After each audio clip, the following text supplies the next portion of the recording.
tulad ng tubig, gatas, o sariwang katas ng prutas. Nay, tay, hindi na po ako iinom ng soft drinks. Pasensya na po. Mabuti naman, anak.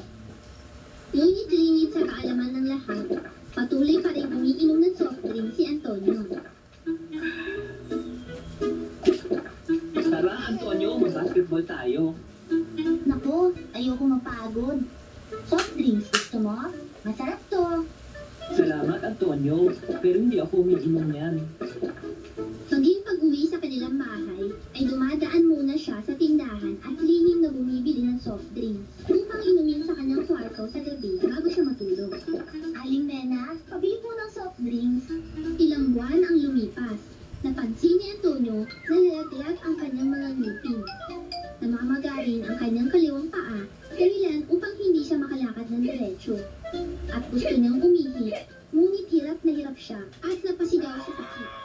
Agad na dumating ang kanyang mga magulang at dinala siya sa doktor. Sinabi ng doktor, Iho, kailangan mong iwasan ang pag-inom ng soft drinks. Masyado nang mataas ang asukal sa katawan mo. At kailangan mong kumain ng masustansyang pagkain, mag-ehersisyo at uminom ng tubig. naisip ni Antonio ang mga sinabi ng doktor. At ayaw na niyang maranasan pang muli ang sakit na naramdaman niya. Naalala rin niya ang payo ng kanyang pamilya. Opo, Dok. Nangangako po akong hindi na iinom ng soft drinks.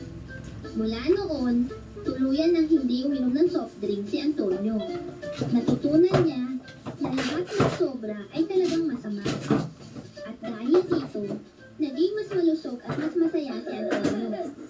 Natutunan niyang pahalagahan ang kanyang kalusugan at ang payo ng mga nagmamalasakit sa kanya. Tara, laro tayo, Antonio. Sige, kailangan ko rin mag-exercise. Ang matalo ay malilibre ng soft drinks.